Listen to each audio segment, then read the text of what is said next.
Salam, salam kasih damai dan sejahtera. Tuhan memberkati, menyertai dan melindungi. Salpe. Mari kita buka kegiatan bimbingan, penyuluhan dan katekese kita pada hari ini dengan berdoa. Dalam nama Bapa dan Putra dan Roh Kudus. Amin. Allah Tritunggal Yang Maha Kudus, kami bersyukur di hadirat-Mu karena karya agung-Mu kami dipertemukan di jalur online ini. Berilah kami iman yang hidup, harapan yang kuat dan cinta yang ikhlas. Semoga segala perkataan yang akan kami ucapkan dan segala perbuatan kami menyenangkan hati-Mu. Bimbinglah kami dengan Roh-Mu, agar dalam segala tingkah laku kami semakin serupa dengan Yesus Kristus Putra-Mu. Berkatilah keluarga kami dan semua orang yang kami jumpai hari ini. Semoga kami menunjukkan kebaikan seperti Engkau baik hati bagi semua orang. Kami akan berusaha menerima suka dan duka dengan hati yang tabah. Santa Maria Bunda Yesus, jagailah kami anak-Mu. Kemuliaan kepada Bapa dan Putra dan Roh Kudus seperti pada permulaan, sekarang, selalu, dan sepanjang segala abad. Amin. Dalam nama Bapa dan Putra dan Roh Kudus. Amin. Baik, bimbingan, penyuluhan, dan katekese kita pada hari ini, mari kita buka dengan membaca Kitab Yeremia bab 14 ayat 17 sampai 22. Kitab Yeremia pasal 14 ayat 17 sampai 22. Mari kita membaca bersama-sama. Air mataku bercucuran siang dan malam, tiada hentinya, sebab anak dara, putri bangsaku, dilukai dengan luka parah, luka yang sama sekali tak tersembuhkan. Apabila aku keluar ke padang, di sana ada orang-orang yang mati terbunuh oleh pedang. Apabila aku masuk ke dalam kota, di sana ada orang-orang sakit kelaparan. Bahkan baik nabi maupun imam menjelajah negeri yang tidak dikenalnya. Telah kau tolakkah Yehuda sama sekali? Telah merasa muakkah engkau terhadap Sion?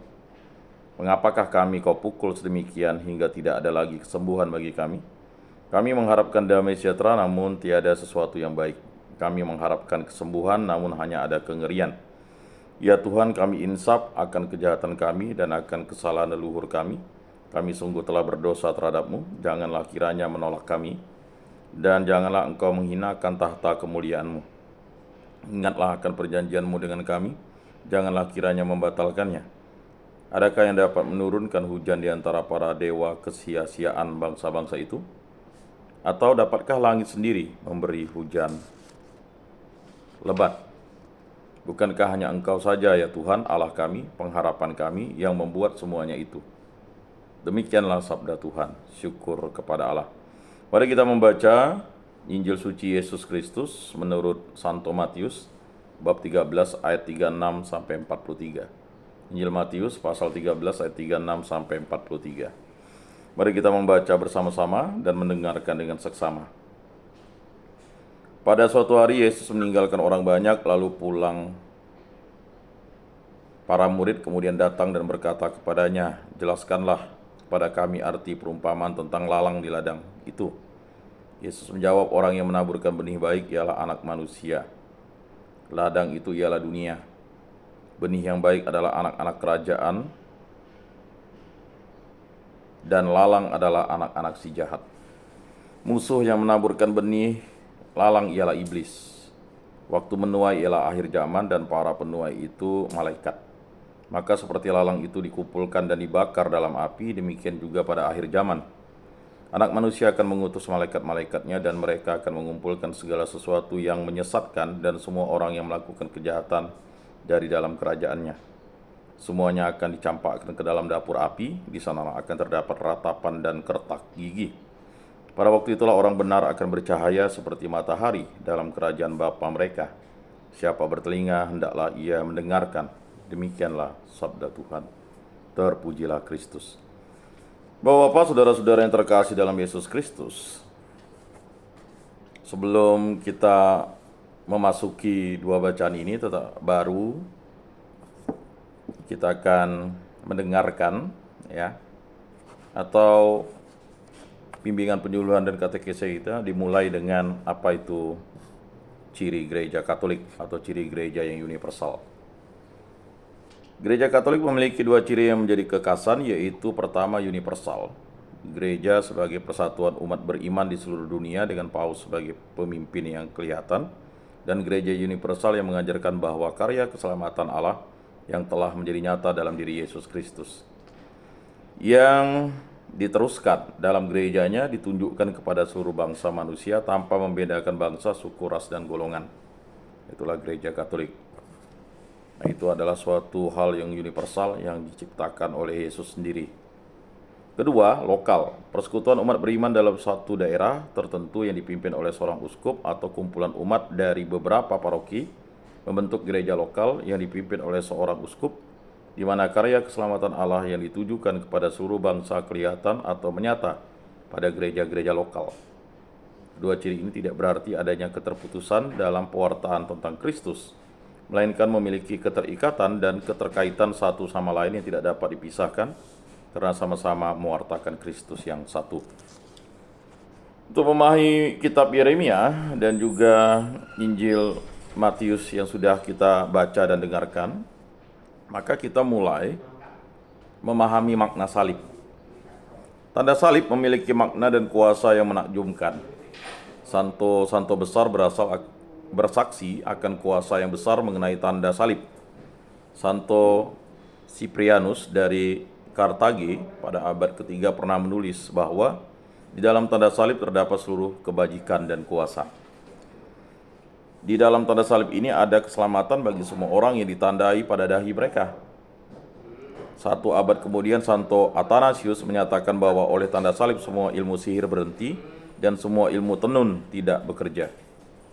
Iblis menjadi tidak berkuasa di hadapan salib Yesus Kristus. Tanda salib adalah gerakan yang paling mendasar dan menjadi misteri Injil. Di dalam tanda ini, iman Kristiani diringkas dalam satu gerakan. Bila kita membuat tanda salib, kita membaharui perjanjian ini mulai dengan baptisan kita. Bapak, saudara-saudara yang terkasih dalam Yesus Kristus, Yeremia berputus asa akan segala pewartaan yang disampaikan oleh dirinya, karena bangsa Israel menolak Allah dengan melakukan tindakan-tindakan yang curang, yang degil. Dia berzina dengan Allah, ya, artinya dia tidak setia kepada Allah. Jadi kata berzina, ya, itu artinya dia sudah melakukan hal yang cemar di hadapan Allah. Ya, dia berzina dengan bangsa-bangsa lain, dia berzina dengan kepercayaan iman lain, dia tidak setia, ya. Artinya dia berzina dengan Allah-Allah lain atau berzina dengan ilah-ilah lain. Dia tidak setia kepada Yahweh Elohim. Air mataku bercucuran siang dan malam tiada hentinya, sebab anak darah putri bangsaku dilukai dengan luka parah, luka yang sama sekali tak tersembuhkan. Nah, ini dia. Kita ini ibaratnya putri-putri, ya. Putri-putri yang mempelainya adalah Allah sendiri, yaitu putra Allah, Yesus Kristus. Yeremia meratap oleh karena kepedihan hatinya, dengan bercucuran air mata ia berdoa bagi bangsanya agar diampuni oleh Tuhan. Nah, ini adalah, ya, cara Yeremia memohon ampun atas segala perzinahan yang dilakukan oleh bangsanya. Ya, segala penderitaan yang dihadapi bangsanya ini harus ditanggungnya, dan dengan cara mohon pengampunan, dengan mencucurkan air mata, ia berdoa bagi bangsanya agar diampuni oleh Tuhan. Tuhanlah harapan hidup bangsa Israel, tanpa Tuhan Israel menderita. Ya, jadi jelas Yeremia menyaksikan penderitaan bangsanya, Yeremia menyaksikan kesakitan, ya, dan Yeremia mengetahui bahwa harapan satu-satunya adalah Allah, Yahweh Elohim, Tuhan, yang kita kenal dengan nama Yesus Kristus. Apabila aku keluar ke padang, di sana ada orang-orang yang mati terbunuh oleh pedang. Nah, ini. Cara manusia mati itu kan bermacam-macam, tetapi pada 4 kelompok besar. Yang pertama adalah karena sakit, yang kedua karena kecelakaan, yang ketiga karena musibah, yang keempat karena dibunuh atau terbunuh. Bapak-bapak, saudara-saudara yang terkasih, apabila aku masuk ke dalam kota, di sana ada orang-orang sakit kelaparan. Nah, ini penderitaannya itu adalah kelaparan, dan akan menderita karena sakit kelaparan. Jadi kelaparan itu adalah penyakit yang diobati dengan cara makan. Tetapi makanan yang berlebihan juga bisa menyebabkan penyakit. Tetapi kalau orang kelaparan itu bisa berbahaya, ya. Jika tidak makan, tidak mempunyai energi, dia bisa mati. Dan itu terjadi pada zaman Yeremia. Bahkan baik nabi maupun imam menjelajah negeri yang tidak dikenalnya. Mengapa harus terjadi seperti itu? Ya, Nabi dan para imam bangsa Israel itu menjelajah, ya, negeri yang tidak dikenalnya untuk mencari Tuhan, untuk mendengarkan suara Tuhan. Tapi bapak-bapak, saudara-saudara yang terkasih dalam Yesus Kristus, kalau kita kaitkan dengan konteks hidup kita pada hari ini, bapak-bapak di tempat ini, ya, penjelajahan bapak-bapak ya sudah sampai pada titik bertemu dengan Yesus di tempat ini. Jika bapak-bapak masih menjelajah lagi, ya berarti bapak-bapak ya akan menjelajah ke daerah-daerah atau tempat-tempat yang bapak-bapak tidak kenal. Mengapa saya katakan kita ini menjelajah? Penjelajahan kita ini kan ada rutenya, ada tracknya, ada pos-posnya. Tapi pos yang terutama yang akan kita sampai adalah Yesus Kristus. Nah, di muka bumi ini penjelajahan kita ya harus bersama dengan Yesus, rute Yesus, jalan salib Yesus. Maka tadi sebagai orang beriman, kita dibebaskan dari perbudakan setan, perbudakan dosa, dan kita menjadi pengikut Kristus yang dari berbagai macam suku, agak, ya, berbagai macam suku, ras, latar belakang. Kalau dulu kan hanya orang Yahudi saja, ya.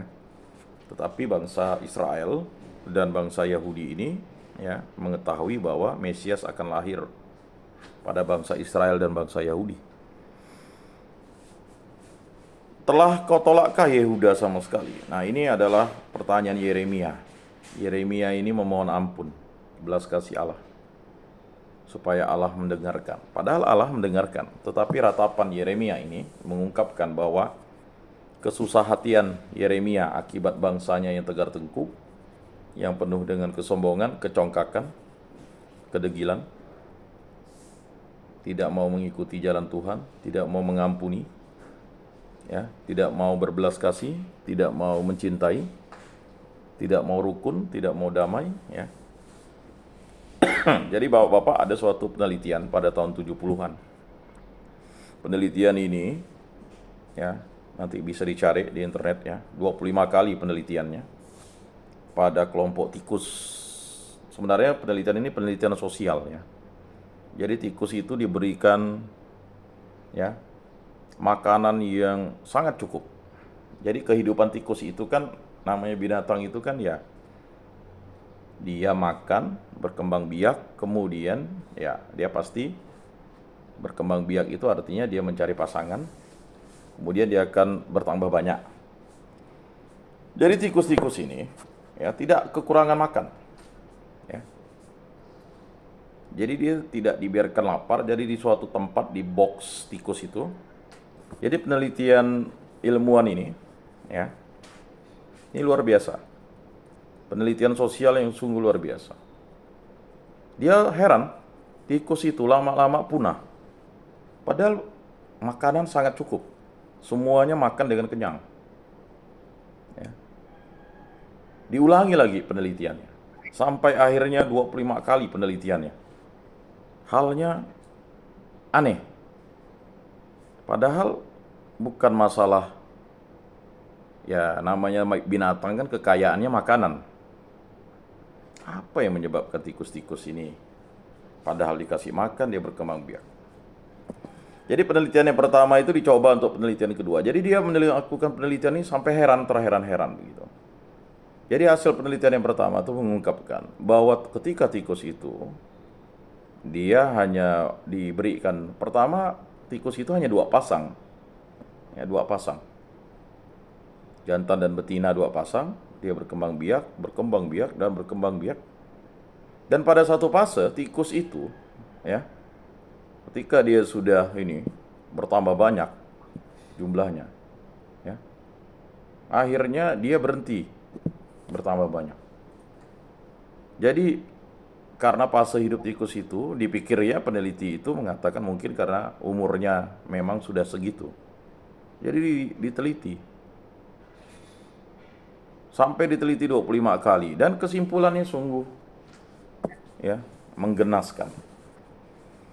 Tikus-tikus yang hidup dengan ya kekenyangan atau dengan kekayaan itu ya, ketika dia mencapai sudah sangat penuh, crowded ya, boxnya itu, rupanya dia tidak lagi ya melakukan tindakan yang baik. Dia saling ya membuat kelompok-kelompok. Nah, kelompok-kelompok ini saling apa? Saling membunuh. Bahkan kelompok betina itu tidak mau lagi ya, kelompok betina itu tidak lagi mau berkembang biak dengan kelompok jantan. Kelompok jantan itu malah ya kan melakukan hubungan dengan kelompok jantan juga. Nah, jadi lama-lama mereka saling menggigit, membunuh. Dan akhirnya pada suatu fase semuanya mati.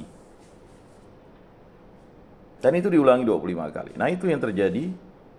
Jadi tidak sama persis apa yang terjadi dengan kelompok manusia ya.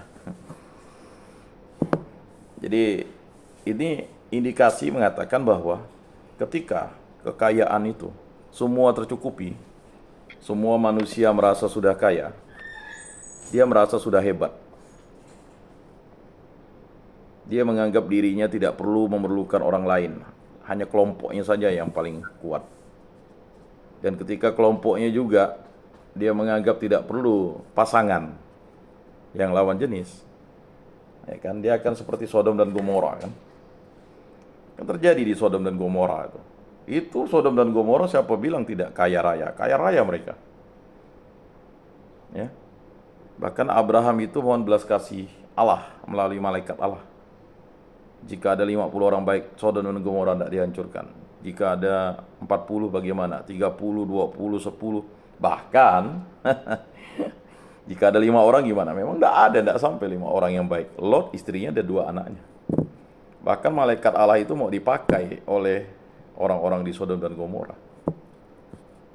Ya kan? Tetapi yang dilawannya adalah Allah. Perantara Allah adalah malaikat Allah. Jadi orang-orang itu ya tidak bisa melihat. Dan akhirnya ya kan Lot istrinya dan 2 anaknya diselamatkan oleh Allah. Karena dia orang baik. Tetapi ada istri Lot disuruh tidak menoleh ke belakang, dia menoleh ke belakang. Jadi tiang garam, peringatan bagi kita. Banyak kita sebagai orang Kristiani itu tidak percaya akan perintah Allah. Sama seperti Yeremia tadi itu, sudah mewartakan firman kepada bangsa Israel, tetapi bangsa Israel tegar tengkuk, tidak percaya. Dan akibatnya apa? Akhirnya mereka harus mohon belas kasih Allah kembali. Karena dia udah mengikuti iman-iman lain. Nah ini